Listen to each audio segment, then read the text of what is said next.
Buenos días, compañeros y compañeras. Les saluda el coordinador académico de Acuerdo Estudiantil en Medicina. En el día de hoy vamos a continuar con las cátedras de los cursos profesionales. En este día con la compañera María José Moreira, que va a dar cátedra de la clase de neuroanatomía. Esperando que tengan un excelente aprendizaje. Cualquier duda, cualquier cuestión, pueden interrumpir o escribir en el chat para que pueda ser respondida a su manera y a su momento. Ya habiendo presentado, por favor, compañera, continúe.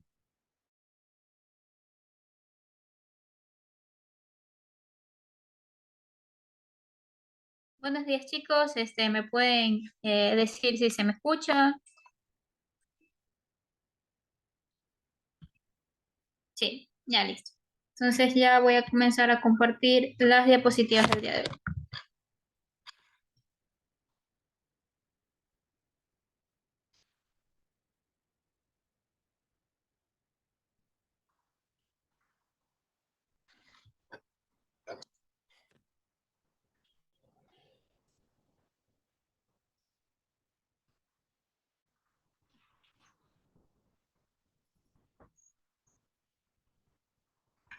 Ya.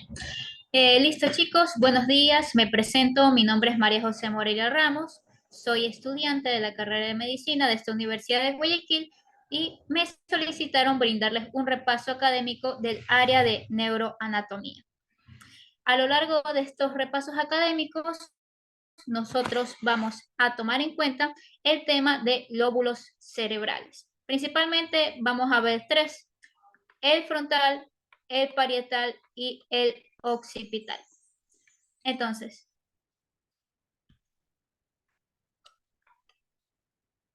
en la clase del día de hoy, nuestro protagonista es el lóbulo frontal. ¿Ya? Como características importantes de este lóbulo, nosotros podemos decir lo siguiente. Primero, que el lóbulo frontal es la porción más grande del cerebro humano. Ocupa 1/3 de los hemisferios cerebrales y se encarga de todas las actividades lógicas que realiza nuestro cerebro, ¿ya? Es decir, habilidades cognitivas. Una vez sabiendo eso, en esta diapositiva nosotros vamos a poder observar el lóbulo frontal. Pero además de eso, vemos una representación gráfica de cómo está conformado el cerebro. En sí, debemos recordar que el cerebro está conformado por varios lóbulos. Aquí encontramos el frontal, el parietal, el occipital y el temporal. ¿Cómo yo sé que es cada lóbulo? Macroscópicamente lo podemos hacer gracias a surcos, ¿ya? O también conocidas como cisuras. Recuerden que el cerebro no es llano, sino que tiene una serie de arrugas, ¿verdad? Entonces, principalmente los surcos que vamos a ver el día de hoy es el surco central y el surco lateral. El surco central es el que estoy marcando en este momento, ¿ya? Vemos que este surco central se va a encargar de dividir tanto el lóbulo frontal del lóbulo parietal, mientras que el surco lateral, que es este que estoy mostrando en este momento, es también conocido como cisura de Silvio, ¿ya? Y se va a encargar de dividir el lóbulo parietal del lóbulo temporal. Entonces, hay algo que quiero que quede muy claro. Todo lo que esté por delante de este surco central es lóbulo frontal, ¿ya? Podemos ver además que el lóbulo frontal cuenta con diferentes áreas funcionales, ¿ya? Vamos a ver que de color rojo encontramos a la corteza motora primaria. Es toda esta área. De ahí encontramos la corteza de asociación motora. Encontramos de color morado los campos orbitarios frontales. Encontramos de color celeste la corteza prefrontal y de color amarillo encontramos el área de Broca. Estas son las 5 áreas funcionales del lóbulo frontal. Entonces comenzaremos a describir brevemente cada una de ellas y después vamos más a fondo, ¿ya? La corteza motora primaria está encargada ¿de qué? De el movimiento voluntario, es decir, que va a gobernar al músculo esquelético. Ejemplos de músculo esquelético: músculos del brazo, músculos del antebrazo, músculos extrínsecos del ojo, ya, esos serían ejemplos. Encontramos a la corteza motora de asociación, que va a estar conformada por dos partes: la corteza premotora y la corteza suplementaria. Principalmente tiene la función de ¿qué? De planear, secuenciar y ejecutar los movimientos.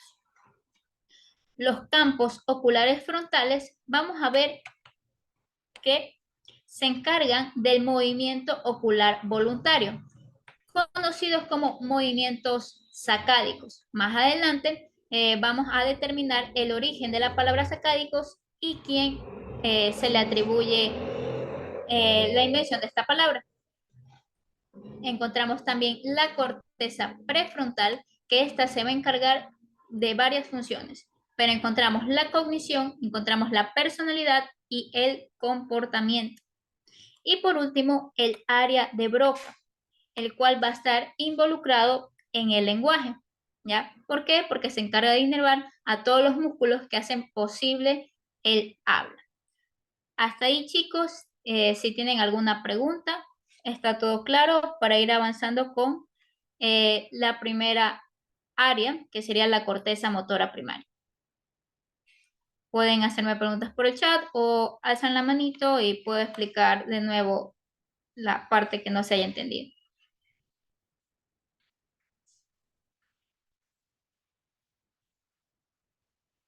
Ya. Entonces,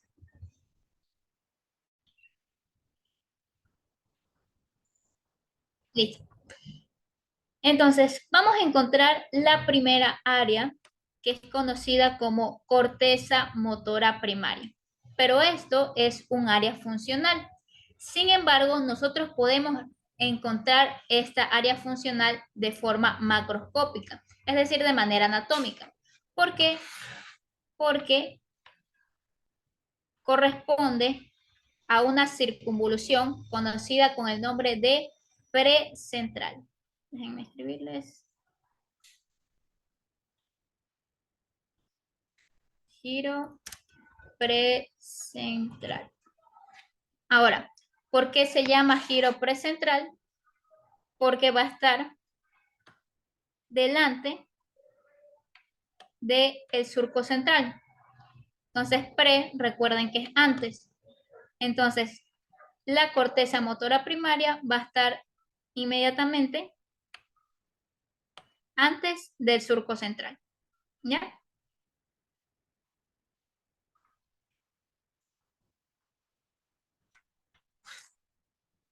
Listo. Entonces, vamos a ver que esta corteza motora primaria se encarga de comunicar, ¿ya?, la corteza con dos áreas. ¿Cuáles son? El tronco encefálico y la médula espinal. ¿Cómo hace esta comunicación? A través de algo conocido como tractos o vías, ¿ya? Lo hace a través de dos vías. La primera vía, conocida con el nombre de tracto córtico espinal. ¿Por qué? Porque envía información motora desde la corteza hacia la anterior de la médula espinal.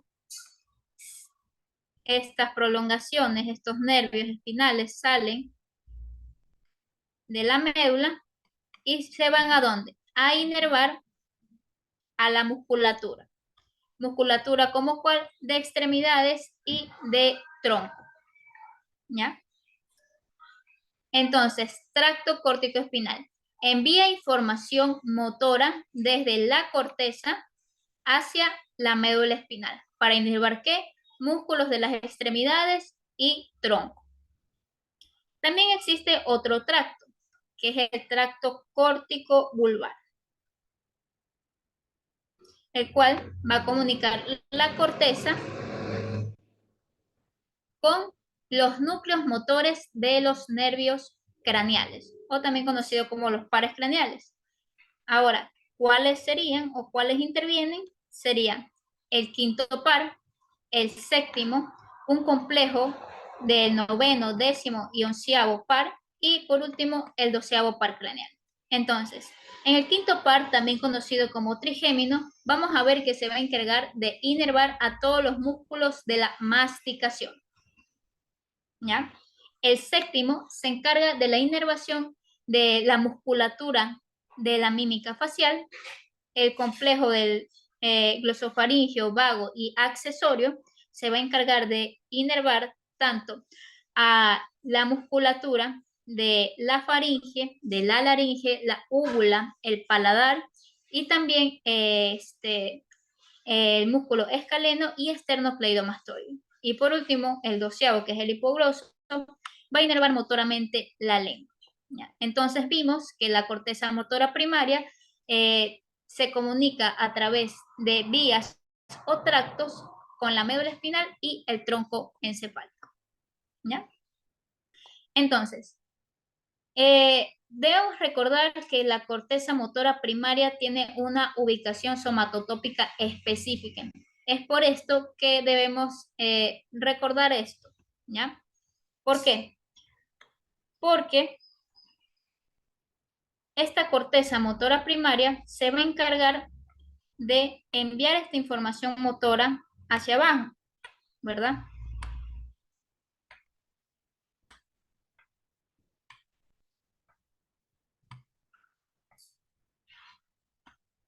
¿Ya? Para comunicar con las diferentes partes que ya mencioné acá. Vemos además que siempre cuando repasamos este tema de corteza motora primaria, nos hace referencia a el homúnculo motor. También hay un homúnculo sensitivo. Cuando ustedes busquen imágenes por internet y les pongan homúnculo cerebral, vamos a ver que sale de color rojo, el que es motor, y el que es como celestito o azul es el sensitivo. Pero como estamos hablando de la corteza motora primaria, entonces tomamos en cuenta el rojo. ¿Y qué podemos ver de características en esta corteza motora primaria? Aquí les traje este gráfico que en sí es un corte coronal de este giro precentral, ¿verdad? Es un corte coronal, es decir, que estamos viendo la corteza desde arriba, ¿ya? Entonces, vemos que aquí encontramos la parte medial, esto es medial, y aquí en el gráfico, ¿qué sería la parte medial? Esta, lo que estoy señalando de morado. Esto sería la parte medial. Y la parte lateral sería lo que está acá, sería esto. ¿Ya? Entonces, como vemos en este homúnculo, vemos que encontramos diferentes partes del cuerpo. Encontramos desde miembro inferior, miembro superior, encontramos cuello, encontramos la cara, incluso encontramos la lengua. ¿Ya? Ustedes se preguntarán, ¿por qué hay zonas que son más grandes que otras? Y esto es porque donde existen las zonas más grandes necesitan mayor proporción de neuronas. ¿Por qué? Porque necesitan mayor información para realizar movimientos más finos, ¿ya? Es decir, se encarga más del tacto fino. Por ejemplo, la mano, encontramos ahí, encontramos la cara, ¿ya? Listo. Algo que también quiero que tengan en cuenta y que es una correlación clínica importante es la irrigación de la corteza motora primaria. ¿Ya? Entonces, como vimos, la parte medial ocupa todo lo que es miembro inferior. mientras que la parte lateral ya va ocupando todo lo que es miembro superior. Entonces, imaginemos que aquí en esta parte medial se encuentra, bueno, no sé, está la arteria cerebral anterior. Y en la parte lateral, o sea, esta de aquí, se va a encontrar la arteria cerebral media.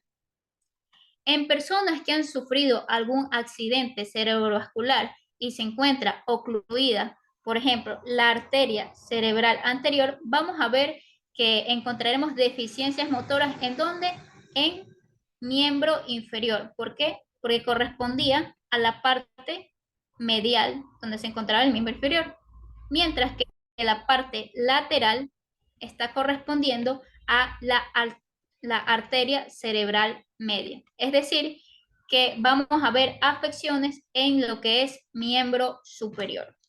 Entonces, chicos, quiero que quede claro que cuando es una oclusión en arteria cerebral anterior, pensaremos fallas desde la vista anatómica de miembro inferior, mientras que si es la arteria cerebral media, pensaremos en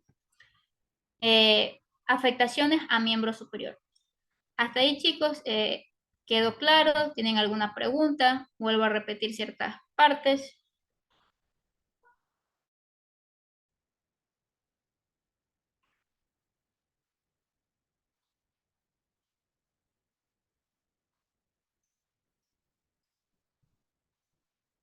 Eh, Aquí veo una pregunta, ¿por qué no hacía anterior y no hacía posterior? ¿Me puedes escribir un poquito más acerca de la pregunta?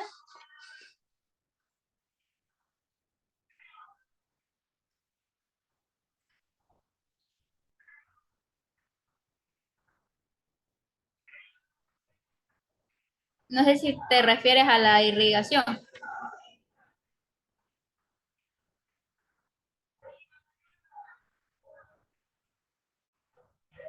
Ah, él hablaba de la vía corticoespinal.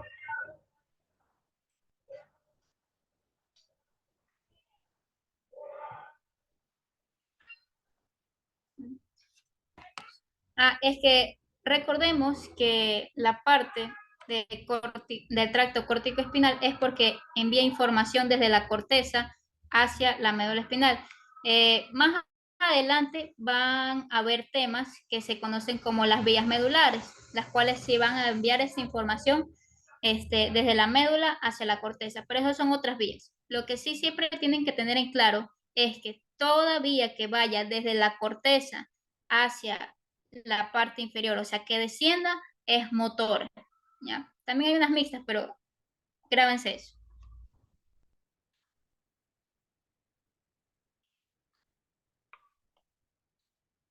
¿Ya? Entonces, también algo importante que quiero que recuerden es que se suele preguntar mucho sobre las áreas de Brodmann, ¿ya?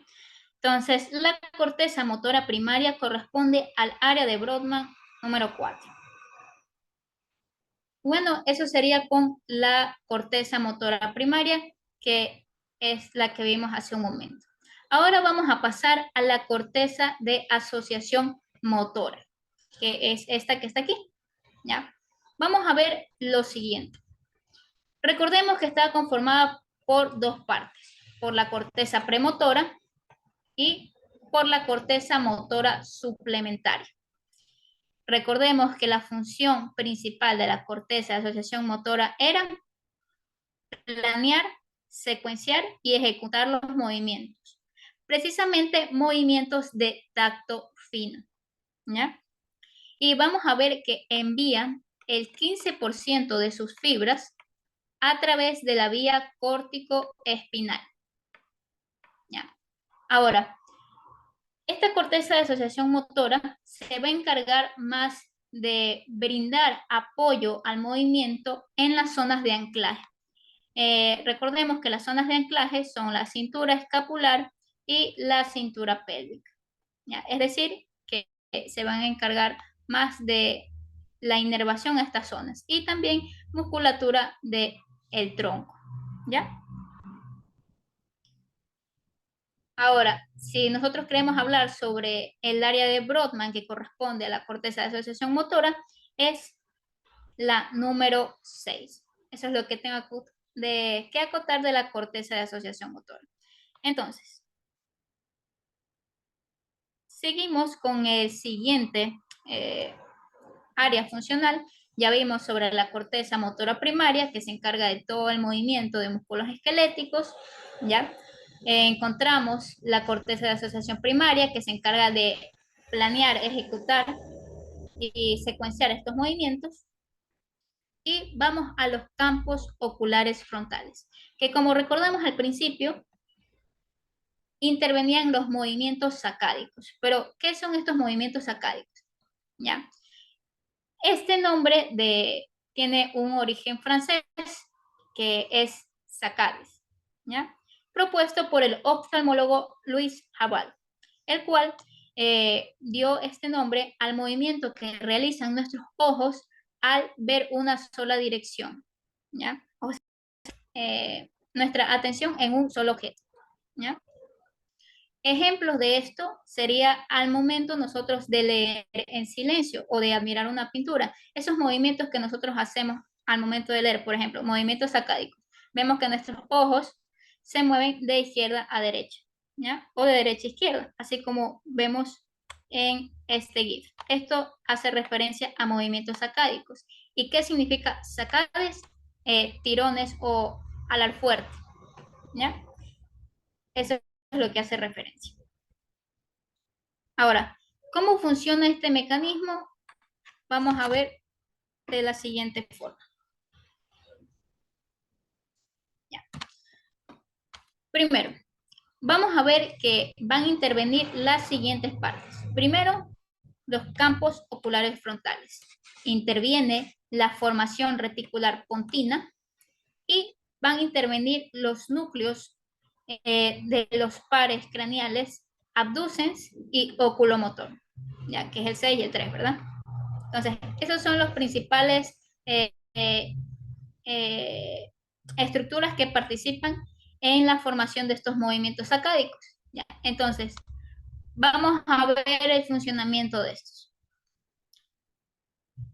Utilicemos solamente el campo frontal derecho. Entonces, encontrar el cual va a enviar información a la formación reticular pontina izquierda, ¿ya? Esta va a enviar sus axones hacia el abducens, hacia el núcleo del abducens, lo cual hace que el ojo izquierdo mire hacia la izquierda. ¿Ya? Inmediatamente cuando se activa este núcleo del abducens, se va a activar el núcleo oculomotor del ojo contrario. Es decir, que si aquí se estaba activado el derecho, acá va a regir el izquierdo. ¿Para qué? Para que podamos realizar esto. Mirar para la izquierda. Y como ven, el ojo, vemos que el ojo izquierdo está abducido y el ojo derecho vemos que está aducido. Para entender estos términos debemos recordar brevemente la anatomía de los músculos extrínsecos del ojo para que se haga más sencillo. ¿Ya? Recordemos que los ojos tienen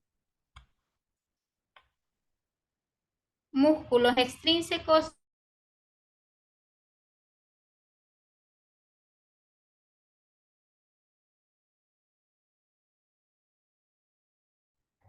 pero en el día de hoy solamente vamos a ver los extrínsecos. Entonces, aquí tenemos el recto superior, tenemos el recto inferior, tenemos el recto lateral y tenemos el recto medial.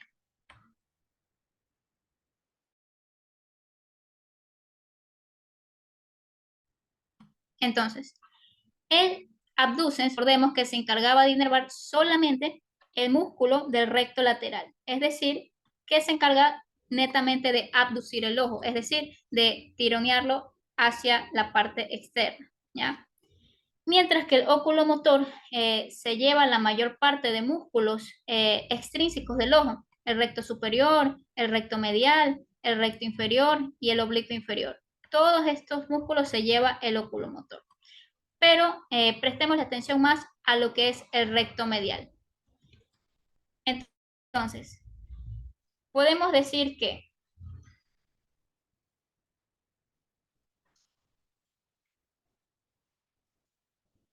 el abducens se encarga de inervar al recto lateral y el oculomotor al recto medial. Entonces, en este caso, tiene sentido porque a nosotros, si nos dicen mirar a la izquierda, estamos abduciendo el recto lateral del ojo izquierdo y estamos abduciendo el recto medial del ojo derecho, es decir, es contralateral. Es un poquito confuso. Si me piden que lo repita, lo haré con mucho gusto porque a mí también me costó un poquito entenderlo, pero ya poco a poco se hace más sencillo. Andrés, veo que tienes alzada la mano. ¿Me puedes decir tu pregunta? Hola, hola, buenos días. ¿Sí me escuchan? Sí. Ya. Tengo una pregunta que creo que también te la puse en el chat. Era que, ¿qué estructuras subcorticales están conectadas anatómicamente de lo que estás explicando anteriormente sobre este lóbulo y qué funciones van a desempeñar en el control motor y ejecutivo? No sé si tú lo habías repetido en antes, pero este, no lo había escuchado bien. Creo que era por mi internet. Pero te refieres a campos oculares frontales, a esta área. Ya, exactamente. O Ya. sea, sí, exactamente, eso me refiero. Ya mira, está principalmente el campo frontal derecho. Está la formación reticular pontina y están los núcleos de el abducens y el oculomotor. Esas son las estructuras que participan en estos movimientos sacádicos, ¿ya? ¿Qué son estos movimientos sacádicos? Movimientos que realizan nuestros ojos de manera rápida para fijar nuestra atención en un objeto. Eh, ¿Dónde has visto estos movimientos? Al momento de tú realizar una lectura, inmediatamente. Esos movimientos que tú haces con tus ojos son como una especie de tirones, de saltos, ¿ya? Eso es lo que hacía referencia movimientos sacádicos. No sé si tienen otra preguntita. Y una pregunta, ¿dónde es que se encontraba el Dime. giro frontal? El giro frontal.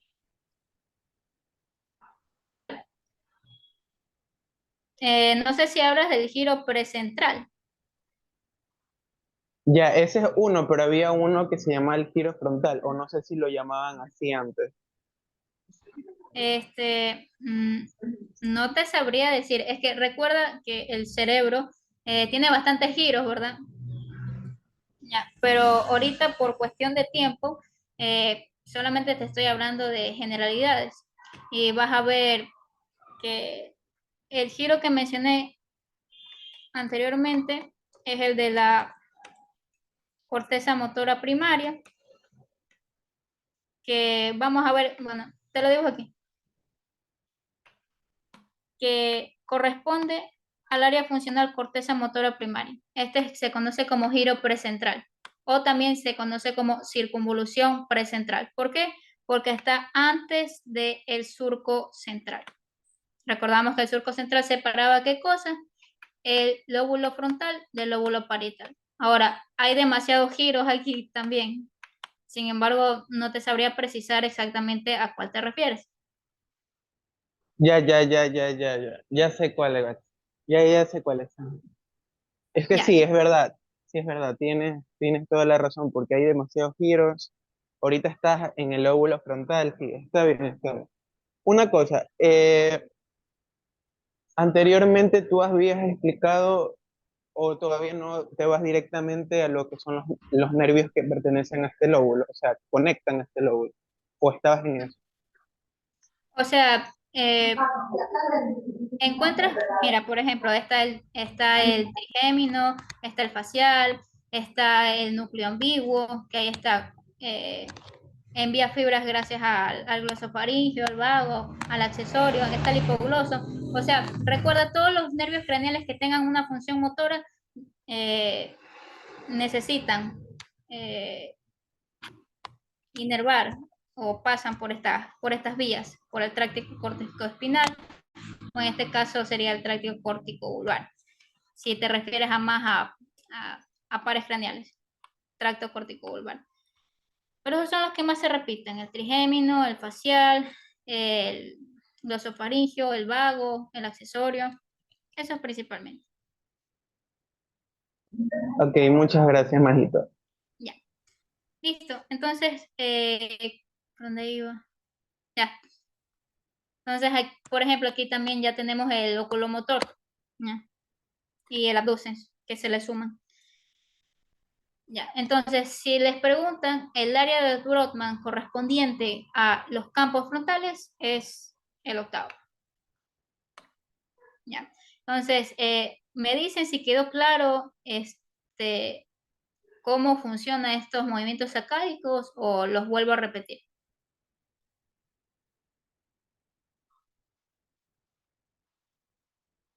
Lo vuelvo a repetir. Ya. A ver. Entonces, recordemos que las estructuras que van a producir estos movimientos sacádicos son tres. Bueno, uno, dos, tres, cuatro. Son cuatro.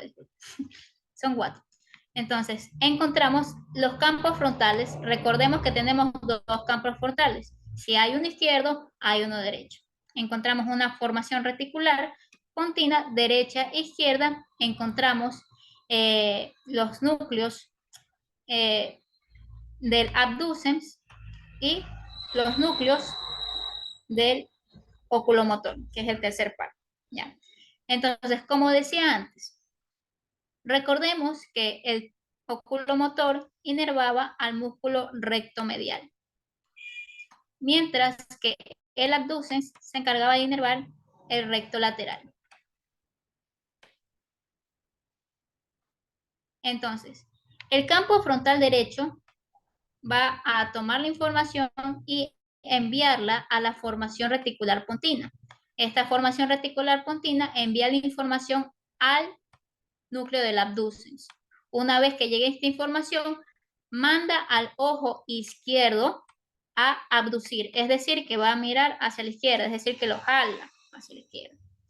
Entonces, automáticamente, cuando este ojo izquierdo se abduce, se va a aducir el ojo.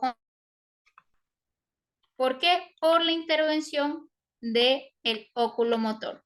Recordemos terminología para que no se nos haga más sencillo. Se nos haga más sencillo. Recuerden que abducir con B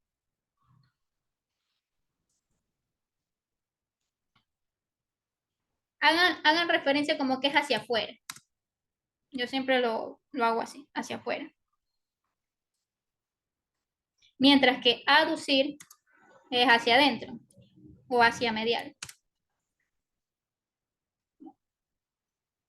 Hacia afuera, o más propiamente dicho, hacia lateral, para que, por si acaso, hacia lateral. Mientras que aducir es hacia medial. ¿Ya? Entonces, ya saben, si se está estimulado el campo frontal derecho, estimula la formación reticular pontina izquierda, estimula al abducens, ¿ya? Por lo tanto, va a estimular el músculo recto lateral del ojo izquierdo y se va por acá. Entonces, como vemos, el ojo contrario, en este caso el derecho, ¿qué pasa? Se aduce. O sea, mira hacia el medio. No sé si se quedó más claro.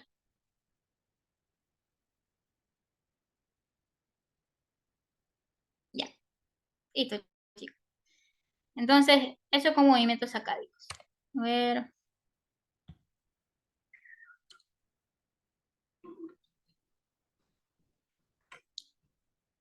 Ya. Entonces, ahora, déjenme borrar.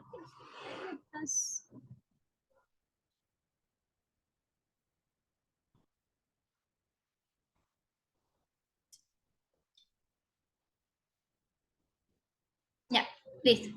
Entonces, ya vimos corteza motora primaria. Recordábamos que se encargaba de todos los movimientos motores de músculo esquelético. Ya saben, músculos de brazo, músculos de antebrazo, músculos extrínsecos del ojo. Ya. Encontramos aquí la corteza de asociación motora, que se encargaba de qué? De planear, secuenciar y ejecutar el movimiento. Encontramos los campos orbitarios frontales, que se encargaban de qué? De los movimientos rápidos oculares al momento de nosotros fijarnos en un objeto. ¿Ya? Y vamos ahora a evaluar a la corteza prefrontal. Algo que tenemos que la corteza prefrontal, los humanos la tienen en mayor tamaño a comparación de otros mamíferos. Vamos a ver que la corteza prefrontal va a estar compuesta por tres partes. Por la corteza prefrontal dorsolateral, la ventromedial y la orbitofrontal. Estas son las partes que corresponden a la corteza prefrontal, pero la que cobra mayor relevancia es la dorsolateral. ¿Por qué? Porque esta es la última área la cual se desarrolla en nuestro cerebro. Se desarrolla hasta los 25 años. ¿Ya? Y esta área es la que nos permite en sí la toma de decisiones, lo que se conoce como todas las acciones que nosotros pensamos y después hacemos. También se encarga de resistir a diferentes tentaciones, a atravesar una acción desafiante, incluso seguir concentrados haciendo una actividad. Por ejemplo, imaginemos que estamos en la universidad y estamos realizando un trabajo en grupo.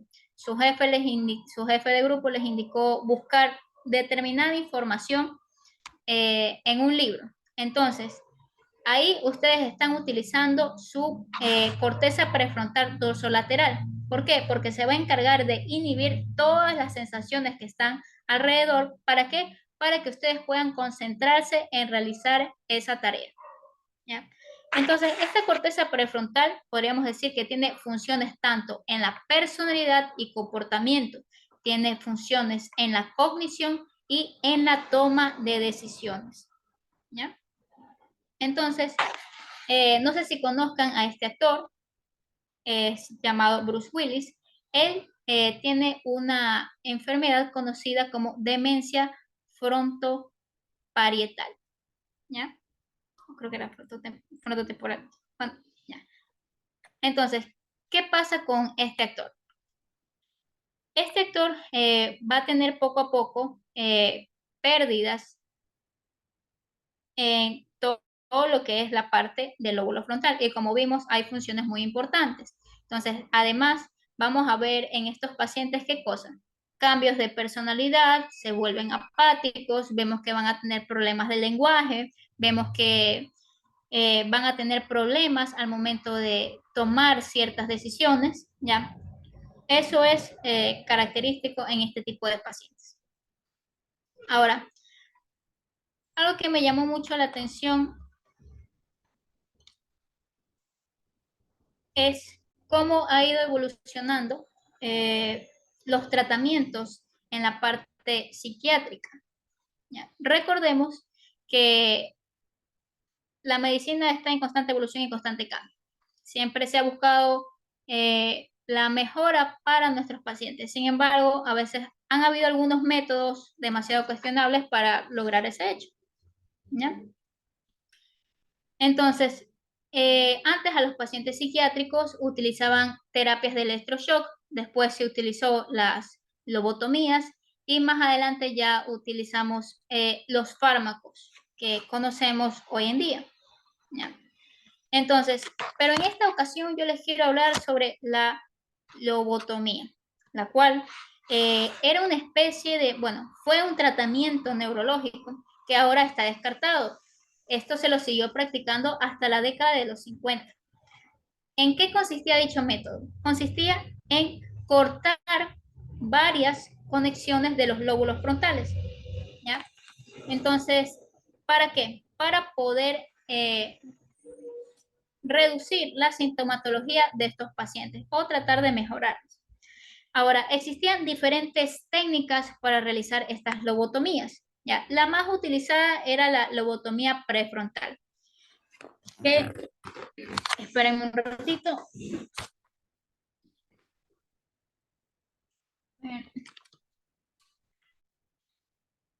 Bueno, aquí les tengo un cráneo. Les tengo un cráneo, no sé si se ve. A ver, aquí yo no me veo. Ya. Aquí está el cráneo, ¿verdad?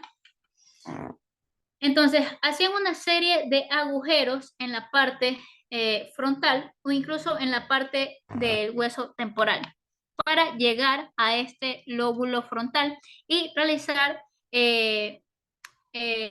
cortes para dañar o incluso extirpar partes de este lóbulo. Ahora, más adelante ya no se utiliza esta lobotomía prefrontal estándar, sino que se utiliza otra técnica que se le conoce como lobotomía transorbitaria. Y en verdad es algo traumático, ¿ya? En el cual iban a insertar un instrumento a través de la órbita. Recordemos que el hueso frontal, ay, no sé si se ve, el hueso frontal tiene una porción orbitaria, ¿verdad? Es aquí donde forma el techo de la cavidad orbitaria. Entonces, esta parte de aquí es más, el hueso es más fino. Entonces, metían una especie de picayelo, ¿sí? Y trataban de llegar hacia el lóbulo frontal a través de aquí. ¿Ya? Ahora, como una especie de alternativa para los tratamientos de pacientes psiquiátricos. Se buscaba la reducción de qué? De síntomas y la reducción o la eliminación de dicha enfermedad. Sin embargo, ¿a costa de qué? A costa de la pérdida del intelecto, incluso de la personalidad de la persona. Esta persona ya perdía la capacidad de la respuesta, perdía la espontaneidad, incluso perdía el autocontrol y la autoconciencia. Entonces, es algo impresionante de que estas técnicas todavía se utilizaron hasta la década de los 50, hasta ganó un premio Nobel. Ese es un dato interesante que les traigo a cotación. ¿Listo? Entonces, y por último, tenemos el área de Broca. Recuerden, ya vimos la corteza motora primaria, vimos la corteza motora de asociación, vimos los campos orbitarios frontales, vimos la corteza prefrontal y por último vamos a ver el área de Broca. ¿Hasta ahora tienen alguna pregunta?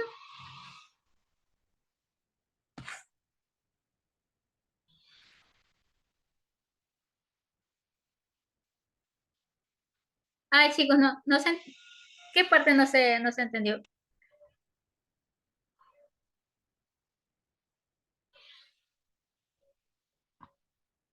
Se trababa por partes. Les vuelvo a repetir. Ya voy. Ya, déjenme revisar.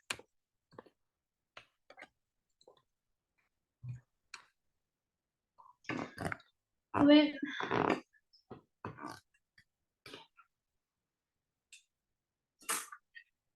Bueno, se me cayó la.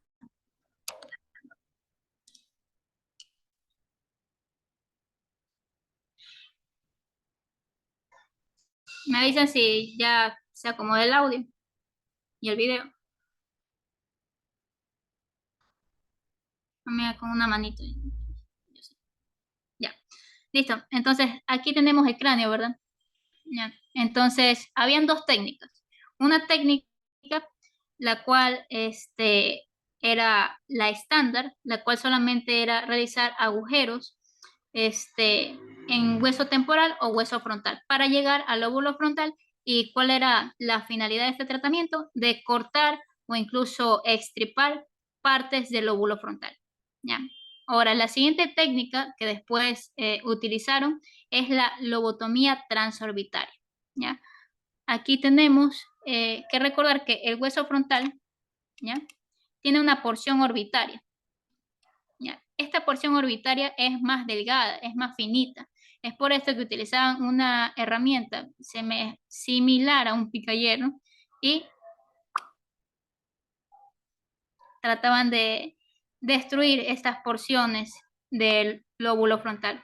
Y bueno, ¿qué es lo que pasaba inmediatamente después con estos pacientes? Es que perdían la capacidad de respuesta, perdían la espontaneidad, ya no tenían autocontrol, ya no tenían autoconciencia. Le quitaste, eh, dejaste solamente la sombra de lo que era la persona antes. Sí, sí. No sé si ahora se entendió mejor.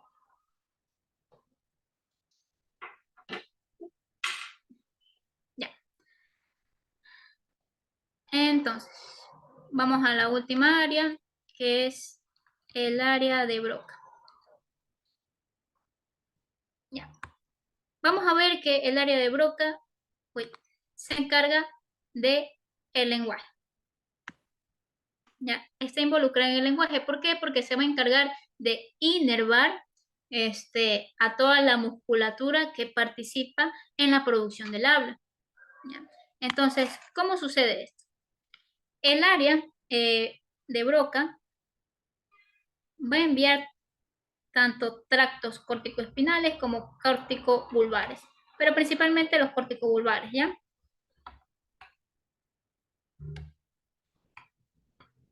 Van a estimular a los núcleos de el núcleo facial y el núcleo ambiguo. En este núcleo ambiguo vamos a ver que se van a enviar fibras a través de los nervios 9, 10 y 11, es decir, al plexo faríngeo. Vamos a ver que estos se van a encargar de inervar al conjunto de músculos del paladar blando, de la úvula, de la laringe, de la faringe, y también el núcleo del hipogloso, que no lo puse aquí, pero imaginemos que está aquí, ¿ya? A través del medio hipogloso, que se va a encargar de inervar motoramente a la lengua. Entonces, la afección, cuando existe un daño en el área de Broca, se le conoce como afasia. ¿Ya? Ahora, en el lóbulo, en el lóbulo temporal también existe otra área que se llama perdón un ratito, que se llama el área de Wernicke, ¿verdad? El área de Wernicke se encarga principalmente de comprender el lenguaje. En cambio, la parte del área de Broca es como más la producción del habla, ¿ya? Entonces, cuando hay una afasia en el área de Broca, vamos a ver que la persona entiende lo que le dices, ¿ya? Entiende el mensaje, te va a tratar de responder, pero no puede. Y si lo hace con fallas gramaticales notables, lo hace de manera muy lenta y pierde esta capacidad fluida de hablar. Eso es lo que pasa. Como vemos aquí en el gráfico, esta persona le está preguntando algo y acá vemos que existe una dificultad para tratar de comunicar el mensaje que ha recibido. Pero lo que quiero que tengan en cuenta es que la persona con afasia de Broca sí entiende lo que uno se le dice, pero se le dificulta tratar de responder. Eso es lo que quiero que quede claro. Y bueno, chicos, esto fue la clase del día de hoy de lóbulo frontal. Vimos las diferentes áreas que correspondían a dicho lóbulo. Vimos corteza motora primaria, corteza de asociación motora, vimos campos orbitarios frontales, vimos corteza prefrontal y área de Broca. Eso es lo que necesito que ustedes sepan cuando se hablen generalidades anatómicos funcionales del lóbulo frontal. Les voy a dejar una serie de videitos para que expandan un poco más el conocimiento, tanto del lóbulo frontal y también algo de lobotomía, para los que quieran conocer un poco más. Bueno, ya se las voy a enviar a Aaron para que se las envíe por el chat. Sí, eso se lo voy a enviar por el grupo y más tarde se lo sube a YouTube. Ya la clase está grabada y yo la subo a YouTube más tarde con la clase del día de ayer. Cualquier cosa que Ahorita yo estén les enviando, mando los enlaces de los videos para que puedan verlos. ¿Dónde está? Ahí le envié a Aaron para que les envíe aquí. Aaron, ahí envía, please. Es que no me carga muy bien el WhatsApp. ya les envío.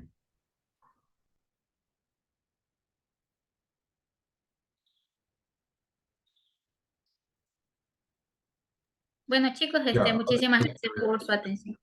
Esa fue la clase del lóbulo frontal. La siguiente clase vamos a ver lóbulo parietal. Si tienen alguna duda, alguna sugerencia, me la pueden decir por interno. Ahí puedo aumentar un poquito más en la siguiente clase. muchísimas gracias, chicos. Cuídense. La clase queda grabada. Ya la subo y cualquier cosa se la está comunicando justamente por el mismo grupo.